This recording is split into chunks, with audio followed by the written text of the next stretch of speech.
toujours de bonnes nouvelles, on est toujours assez fiers de ce qu'on achète. Alors, je suis tenté de regarder un petit peu effectivement ce qu'on a acheté en matière de commerce de pied d'immeuble parisien, hein, type d'actifs pour lesquels on garde une conviction très très forte. Et bien, on a réussi à mettre la main sur plusieurs portefeuilles pour un montant genre de 50 millions d'euros, 75 pieds d'immeubles différents, essentiellement parisiens, hein, des portefeuilles qui avaient été sécurisés avant le confinement et qu'on a renégociés.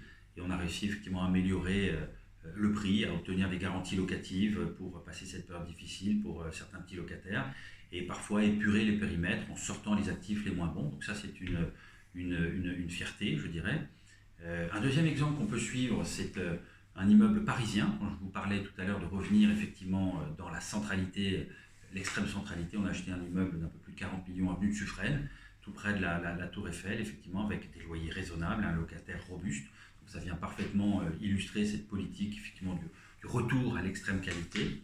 Un quatrième exemple, effectivement, qui est plus orienté taux de rendement généreux, c'est un immeuble à Amsterdam que l'on a négocié effectivement pendant toute cette période difficile. La négociation a été amorcée pendant le confinement, a duré tout l'été et on l'a finalement acheté mi-septembre. C'est un actif effectivement un peu plus de 55 millions d'euros avec ABN AMRO qui est locataire, donc une banque extrêmement solide néerlandaise avec un bail ferme de 7 ans et demi. Et c'est un objet que l'on a réussi à acheter à un rendement un peu supérieur à 6%. Donc ça vient également parfaitement illustrer cette idée de flux extrêmement robuste sur lequel on met la main et qui nous permet de nous projeter bien au-delà de la crise actuelle.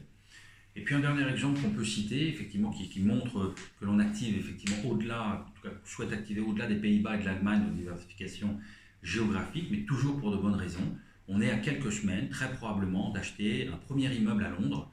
Alors on profite à Londres effectivement du contexte d'incertitude particulièrement élevé, puisqu'il y a effectivement la pandémie, bien entendu, mais aussi le Brexit, et cela mène effectivement à un taux de change historiquement favorable à l'euro.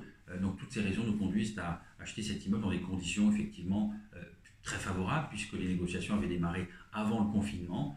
Nous avions stoppé toute discussion et sommes revenus à des pourparlers à un meilleur prix et à de meilleures conditions pour ce qui concerne le bail, puisqu'il s'agit d'une externalisation, à la rentrée de septembre. Et cet immeuble devrait, si tout se passe bien, rentrer dans nos patrimoines avant la fin du mois de novembre.